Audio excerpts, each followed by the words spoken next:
Hey everyone, welcome to the College Football Rundown. I'm Woj. I'm Walt. You can check us out on the website at www.collegefootballrundown.com. Make sure to stop by, check it out, subscribe to our email blast so you can get notifications for the upcoming episodes and what's going on in them. You can hit us up on Twitter at WWCFB. Make sure when you do go to the website, though, check out our YouTube page and make sure you to subscribe. Let us know how we're doing. Make sure you subscribe so we can know that you're listening, more importantly. And just drop us a question if you have anything. Let us know if you have any questions on fantasy for the upcoming weeks. I know it's a big week in fantasy coming up. Big 2 weeks in fantasy with people making moves for playoffs and then picking up people for the playoffs. That's a big part of it as well. So take a look at your buys. Don't forget that. That's big.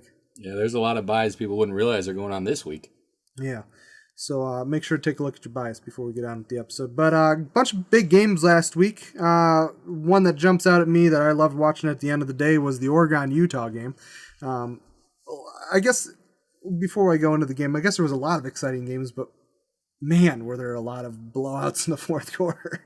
Yeah, people started taking over the game at the end. Yeah, it was wild. A lot of these games we'll go over. But Oregon-Utah, Oregon ended up winning 51-27.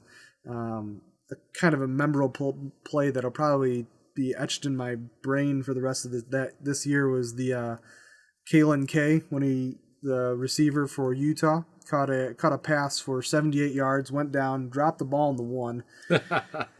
Everybody, including some Oregon players, thought the ball was in, but the whistle hadn't blown yet. Well, Joe Walker walked up, the Oregon guy, grabbed the ball. And then his team was like, "Oh, this is still live." Literally, the team just made a circle around him. They just bowled down the rest of the field. It was a 78-yard play total, 78 yards one way and 100 yards back. Oregon then brought it within 7. That was in the second, then it tied at 7-7. Would have put Utah up 14-0, which would have been pretty devastating going into halftime. Utah 4 sacks like usual. They were going to come into this game. I predicted more. But 43 on the year now, still topping the charts as far as as far as NCAA football. And still 6 players in the top 100 in sacks. It's pretty wild. But we get to the second half, Wall, and what did Mariota do that he does best? He got the ball moving, that's for sure. Yeah, definitely. Overall stats for Mariota, 17-29, 239 yards in the air, 3 TDs. On the ground, 114 yards rushing, season high for him, and 1 TD. But basically, this is how it goes. Utah gets to, it's 30-27 Oregon right now. Utah gets within 3 with about 11:48 left, and then all hell breaks loose. Mariota's like, nope, we're not letting you get this close.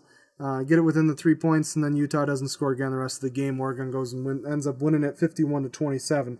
But again, all that scoring took place in that 11:48 left in that game, which was kind of wild. You just saw Mariota just slinging it down the field, just scoring touchdown after touchdown. Well, that's what primetime players do. He kind of pulled the Jameis Winston, and I hate to say that because Mariota's been around just as long, if not longer, than Jameis Winston. But that's what all the great players do. That's why you deserve to be in the Heisman race. You pull off something like that in the fourth quarter. Definitely. Another great game, Notre Dame at Arizona State. Arizona State ended up winning 55-31. A big part of that win was from Everett Golson, who's also a Heisman candidate, and this goes the opposite of what Mariota did. I think Golson more imploded than did well. He had 3 turnovers within a span of 4 minutes in the first half. ND had 5 on the day total. Arizona State had 0.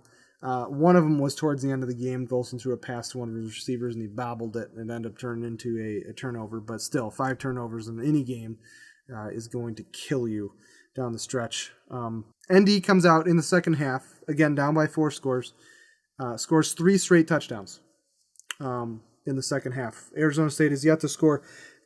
About 6:30 left in the game. Arizona State's like, we've had enough of this, and put up 3 touchdowns and topple them 55-31. So it was just a wild scoring barrage in the second half. It was, and that game's a little different in the fact that was Arizona State, the home team. You kind of expect that a little more than previously. We just talked about Oregon that did that at Utah. Now, I'd say it's good either way when you can take over a game like that in the fourth quarter, but at home, it's kind of expected that you do take over in the fourth quarter. Definitely. Arizona State held Notre Dame to 35 rushing yards on 37 carries. which, again, with all the turnovers that have happened, that's just a recipe for disaster in any football game. Another great game, which I'm sure everybody ended up watching, was the Ohio State-Michigan State game. Ohio State ended up winning 49-37. JT Barnett. JT Barnett. Yeah, I think everybody knows by now it's JT Barrett after listening to us, and they're done with your camaraderie. But it was a great game, and I'm sure our guest later is going to agree with that, but it was a great game. I saw it coming. I don't know if you did or not. I do not recall. Did you think this was going to happen? I'll answer it for you. No, you did not. You thought Michigan State was going to go in there. They were going to tear apart Ohio State. It didn't happen. Ohio State is a good team. Ohio State's a good team. Defensively, they have some struggles, but offensively, there's definitely a well-improved offensive unit all the way around, from top to bottom. They've come a long way from that since that Virginia Tech game. Just for that game alone, JT Barrett, 300 yards, 61 completion rating, 33 TDs in the air. Rushing, he had 86 yards on 14 attempts and 2 TDs off of that as well. So 5 TDs in the game altogether and 386 yards. Completion rating is what I look at, 61%.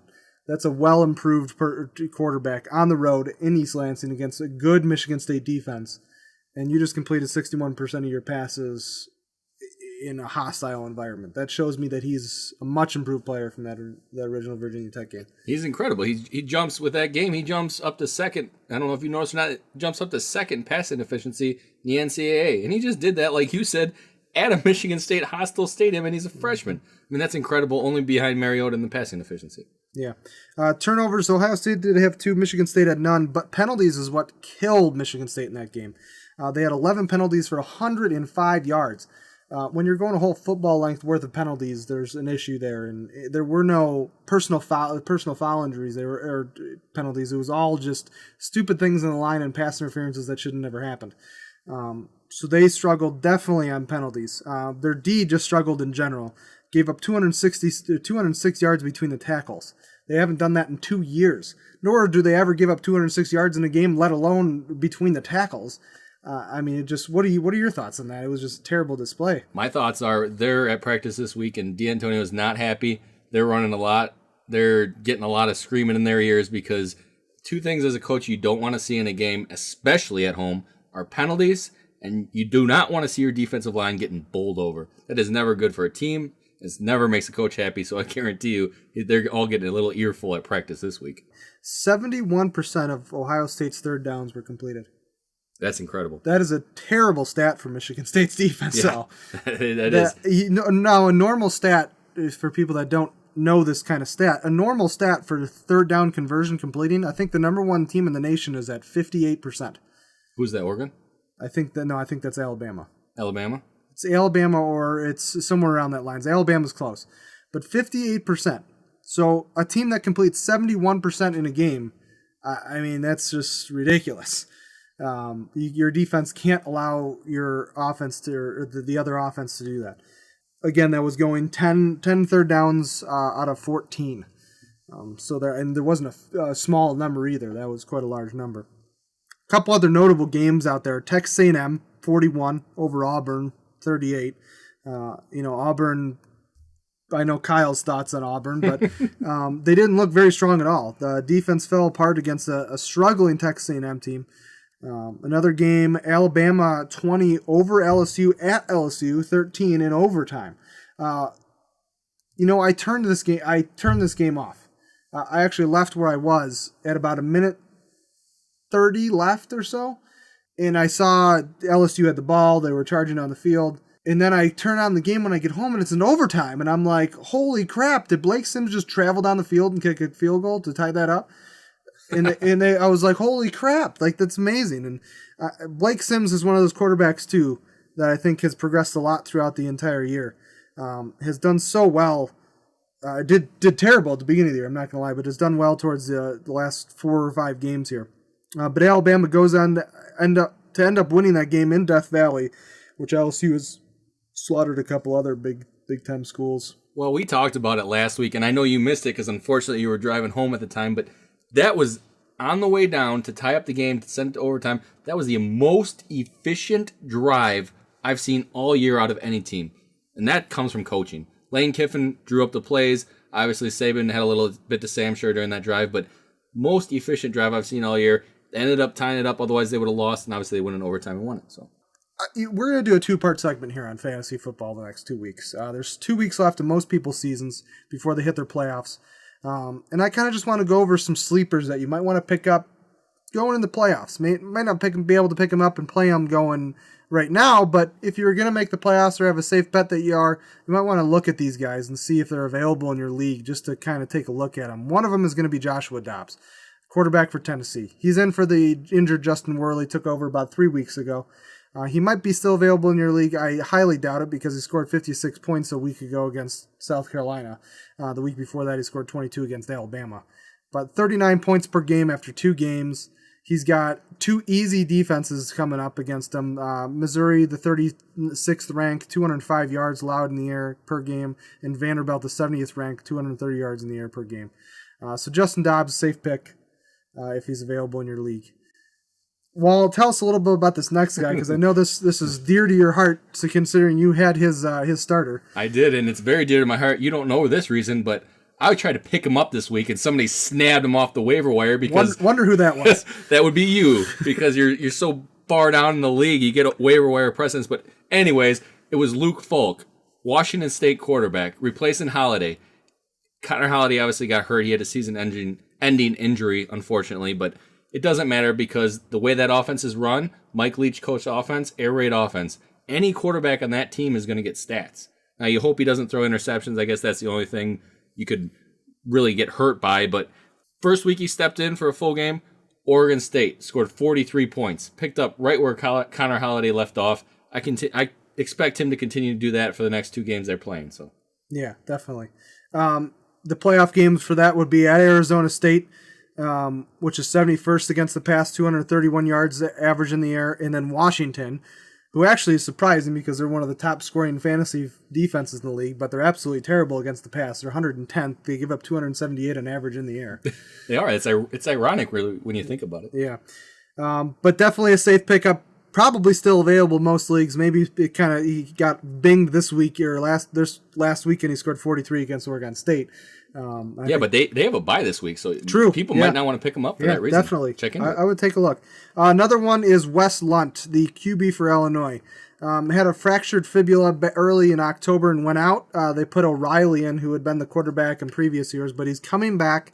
Someone might have dropped him on their roster. He's going to be playing again. They're going to be playing Penn State, who's a little tough against the pass, but they're a pass-heavy team. 182 yards in the air on average, Penn State gives up. But then they go to Northwestern, who's 43rd, and they give up 209. Just an option if you want to play some matchups, and maybe it'll be worthwhile. They're going to be slinging it around. It's Illinois. They kind of do that. But 24.6 points per game so far in the season. Not too bad for a quarterback that's going to be in the middle of the pack, especially if you have someone going on a bye. A couple games for this coming week. Well, what do you think's the highlight game? Well, the highlight game is really no question. Mississippi State, Alabama. I mean, it's going to be a good game, and it's not only going to be a good game, it's going to decide a lot. This is who's going to play in the national championship, I think. I would agree. I think both of those teams are, and they're two those different types of teams like I talked about. There's that current mold right now with most of these top-end tier teams that have these high-powered offenses and mediocre defenses. Well, Alabama, and I think one of the other teams that are similar to them is LSU, but they play even both sides of the ball really well. They're going to play a balanced run off. They're going to play a real pro-style balanced run-pass offense, and they're going to play a very aggressive, a very heavy up front line defense. So more like a 4-3, or they're not going to throw back their nickels. They're not going to throw back their dimes. They're going to play you heavy up front. But they're going to have their hands full here with Mississippi State. Mississippi State is number 1 in red zone D, if you can believe that. 58%, which is surprising to me because I wouldn't expected them to be all that amazing on defense. They are actually halfway decent, though. They have some decent stats. They're ranked 16 on scoring defense, 6th on total offense. Obviously, that's their strong point. Bama, however, is 2nd on total defense, 2nd to Wisconsin, by the way, who we'll talk about in a little bit. 19th in total offense, but don't be tricked by that. Their offense is strong when it needs to be, and they win games by small margins. But Lane Kiffin draws up some amazing plays in the fourth quarter. the cool stat is what we talked about earlier with third down conversions is they are actually third on third down conversion percentage at 53%. So 53% is incredible. If you think about that, that means every time you get in a third down, well, I shouldn't say every time, 1 out of 2 times you get into a third down, you're going to convert it. yeah, I mean, that's incredible because you got to remember, you get first downs on first down sometimes. You get the first downs on second down sometimes. So they're putting themselves in good position to get a first down and third down, which is all you need to win a game. And then I think that comes from the coaching. I always go back to the coaching, but I think Nick Saban's the greatest coach there is. I think he's the greatest coach there was. And that's part of the reason why they're so good on third down. yeah. And that stat also translates in the time of possession, too. It's keeping the heavy offenses off of the field. It's keeping those Mississippi States gone. And that's why I think their defense has been so well as far as points scored against. It's just because they kept the other teams out the field that much. Absolutely. And it would surprise me last week when Alabama actually lost the time of possession to LSU. I'm not going to lie. I was baffled by that. Yeah. Bama favored by a touchdown at home. I assume that's just the at home, being at home there against the Alabama in a tough defense. Can Bama stop Josh Robinson, though? They're number 1 against the run. I think they only allow 89 yards per yard in the ground. Can they stop? This is going to be their first big test as far as running backs. They're going to face Josh Robinson and Dak Prescott that are going to run it all day on you.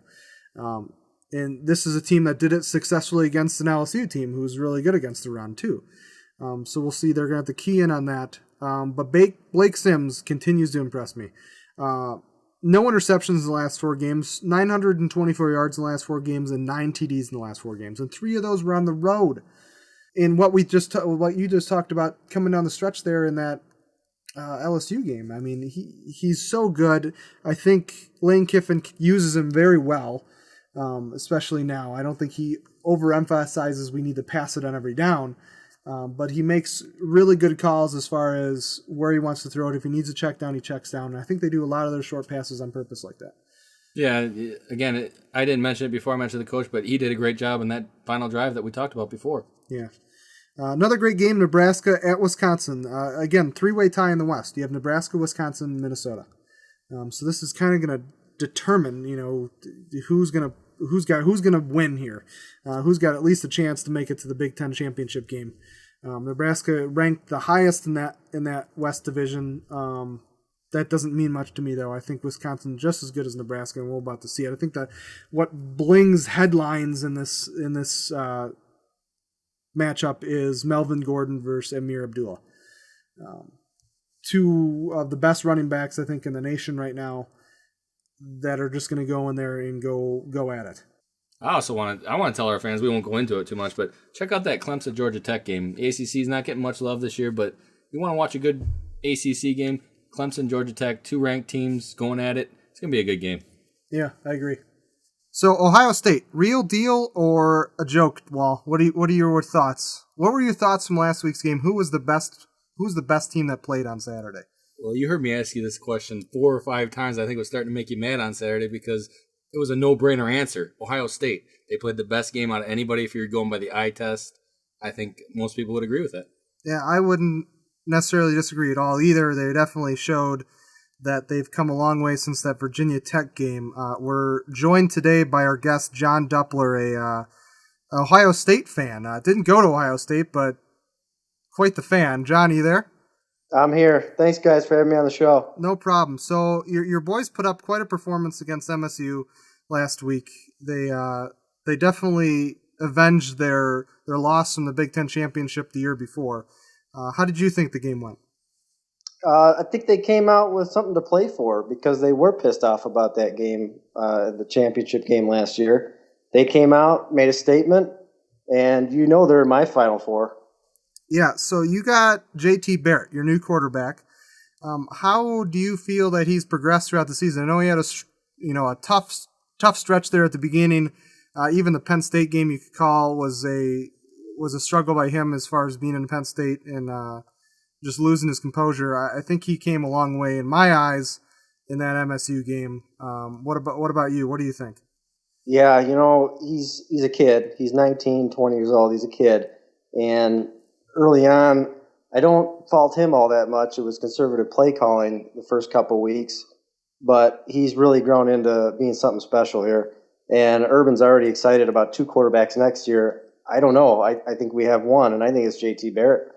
Yeah, well, it's always good, I guess, to have another option. At least we thought that with Iowa, and that turned out to be a. I don't know if it went the best, but it's good that you have him there. I think Wahl over here is super excited because he's got him on his fantasy team, and it's a keeper league. So, Absolutely, I'm very excited about JT Barrett. I think maybe he could be the greatest thing for Ohio State since what's Ohio State been good at? I'm not a big Ohio State fan, so it means a lot when I say I think Ohio State's the best team in the nation. Let's get down to the nitty-gritty. The national contenders, Wall? Are they national contenders? For the past 4 weeks, I've had them in my playoff selection top 4 teams. Of course they're national contenders. I mean, I see them fit that perfect mold right now with all these high-end teams that you see, except Alabama. They're the exception, but they all fit that high-powered offense with that mediocre defense. Defenses that turn it on for certain drives or defenses that come out and play a good game and then have an off game. But all of them have that high-powered, quick pass-first offense. And I think they fit that mold really well. As far as the playoffs, I think there is a small issue with Ohio State getting in, however. I think they might have just ruined the Big Ten's chances at getting a bid into the Final Four by beating Michigan State. We still have an SEC team that's undefeated and an ACC team that's undefeated. Mississippi State plays Alabama this week, obviously, and Florida State plays Miami of Florida.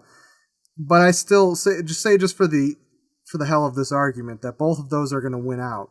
Then you have 2 spots that are going to go either to the Pac-12, the Big 12, and the Big 10. Now, right now, in my eyes, I see the Pac-12 is making an automatic in. No matter if Arizona State or Oregon wins the title game, I think either one of those teams deserves to go to the Final Four. So then you're down to a Big 12 and a Big 10. So we're talking the TCUs, the Baylors, and the Ohio States. Now, John, thinking of that argument, where do you think they fit into there? Well, you make very good points. To further the discussion a little bit more, maybe it's just something you guys touch on another time, or even further, it's at another episode. But the NCAA deals with this issue all the time, and it's people with records. Records obviously stand for something, and undefeated teams obviously have something there they can hang their hat on at the end of the season because nobody beat them. But when you start talking about an NCAA basketball tournament, you'll have a 30-1 Wichita State team that will get a 3 seed versus getting that 1 seed based on a record and who they played, body work, blah, blah, blah, whatever. But I don't feel that even though Florida State is an undefeated football team, that if the selection committee wants the best 4 teams, that I don't think can be one of them. Record or no record. Okay. I'm going to make my bid here as far as who I think should go. I think Ohio State right now is definitely a better team than TCU and Baylor, in my eyes. I don't know if that's going to project to the Condoleezza Rice's or the Barry Alvarez's of the world. But right now, in my eyes, I see Ohio State above them. But you look at TCU; they have a pretty steady record. They're 7-10 out of conference, or their opponents' win-loss is 7-10 out of conference. They played Minnesota and SMU. SMU obviously 0-8. Minnesota 7-2 and fighting for a chance, or their 3-way tie for the West Division in the Big Ten. Then we go to their conference play where they played Oklahoma, Baylor, Oklahoma State, Texas Tech, West Virginia, and Kansas State, where they're 35-20. That's a pretty strong stance for TCU right there. I think that's why they're ranked above Baylor, even though Baylor beat them, and Baylor will win the Big 12 more than likely. But just those quality of teams in that amount of time, and that Minnesota out of schedule or out of conference schedule is pretty nice. The big thing that bothers me about the Big 12 is Baylor, Oklahoma, TCU have all played Division II schools in their non-conference schedules. And I think anybody that plays a Division II school should be thrown out of the equation already. It's a bull crap game. Well, you're talking FCS games, not Division II games. Correct. The FCS. I think that's just a joke of a game and shouldn't even be counted as a game. So take that win off of their record, in my mind.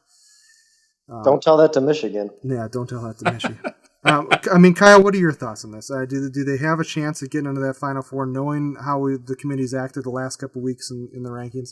You know what? I can't guess what the committee's going to do.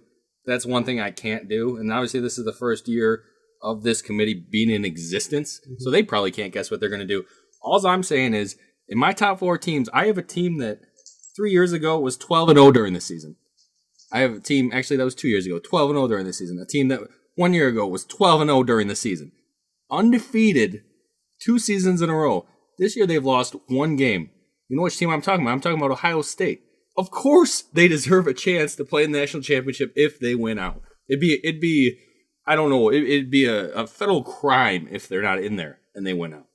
I wouldn't disagree with that. Again, as far as I went over TCU stats, as far as their opponents, Ohio State's opponents are 14-21 out of conference. That's Navy, Virginia Tech, which obviously lost to, Kent State, Cincinnati, which has a winning record at 5-3.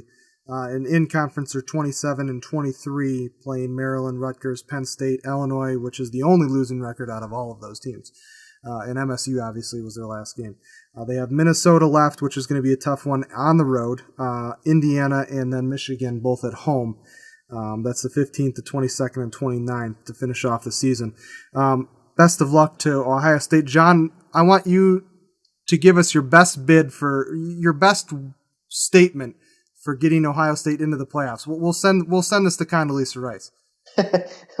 Well, I hope that Condoleezza and the committee, I hope that they look at, like the Sediment Wall's statement there, we have lost 1 game in 3 years, and I know there's some graduating players that exit and whatnot from the last couple of seasons where they were undefeated, but we also brought in some new guys, and from week 1, all of those players are starting to play more minutes. And I think that team has just gotten to the next level of getting that much better, where they definitely deserve to get into that Final Four. Yeah. If they base their decision on teams getting better throughout the season and having the best teams, Ohio State is definitely one of those teams. Yeah, and we'll definitely see a good road action at Minnesota again. Minnesota's not the worst team in the Big Ten anymore. They're actually tied for the lead in the West at the moment with Nebraska and Wisconsin. So that'll be a tough game for them on the road.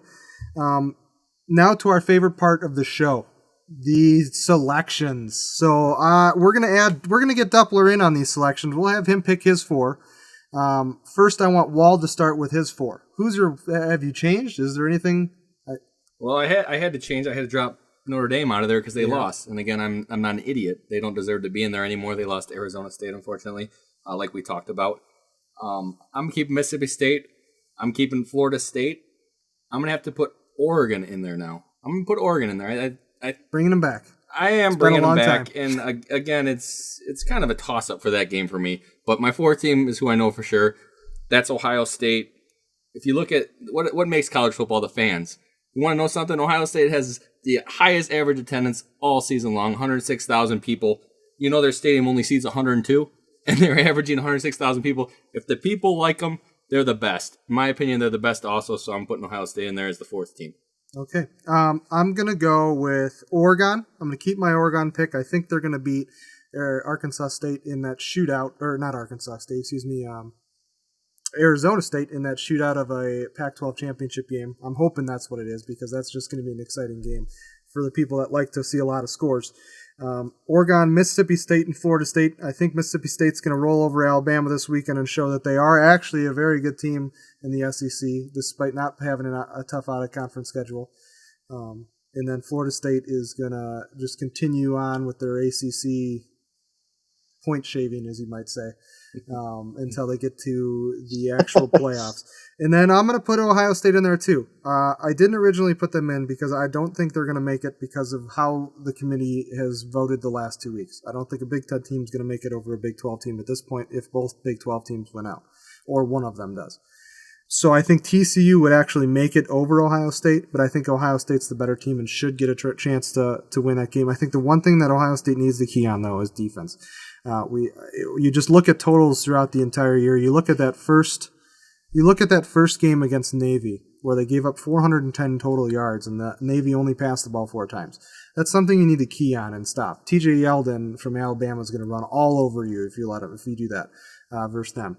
You look at the Cincinnati game, 422 yards of total offense. You can't, and they didn't run it all. It was all passing. So when you look at the broad spectrum of things, they did just give up 536 against a really good Michigan State team, but they eventually did the things that they needed to do to win that game.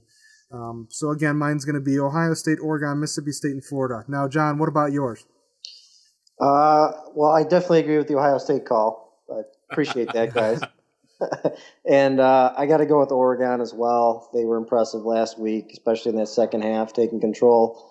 I got to go with TCU at this point, and I got a 4/5. I think the winner of the Alabama-Mississippi State game this weekend has the inside track to getting in that Final Four as well. So no Florida State. No Florida State. Oh, no love for the criminals at Florida State, the crab leg Steelers, huh? No, and I won't have a comment because I don't want to. I will skip that one. Okay, all right, I understand. All right, thanks for joining us, John, here on the Woj and Wahl rundown. Hopefully, we'll meet again, and we'll get you on at another time. All right, thanks for having me on, guys. Love Thanks, the show. Woj, you know something we didn't even talk about? You and I have the exact same 4 playoff selection teams. We do. Is that a first for this year? I think it is. You think these are going to be the Final Four then? There's so much play in the next 2 weeks that could totally screw this entire top 10 up that I'm not going to say anything yet. Who knows? Kansas State might make it. I mean, well, maybe John's TCU is going to make it. You never know. But I find that funny. I don't think we've agreed on 4 teams all year. This is the first time. There's been so many upsets this year. It's been fantastic, especially down the stretch here in late October and November. That we'll see. We'll see what happens. But let's agree on one thing. Mississippi State right now, the best team in the nation. You know what? Duppler made a great point about the game this week against Alabama. So yes, I'm going to say Alabama, the winner of Alabama, Mississippi State. I agree with you completely, and I think Mississippi State is going to win it, so we're on the same page. All right. Well, again, everybody, you can catch us on the website at www.collegefootballrundown.com. Our Twitter is WWCFB. Make sure to check us out every Wednesday at 8 o'clock on YouTube, or you can go to our website and take a look there. Thanks for listening, everybody. I'm Woj. I'm Walt. We're out.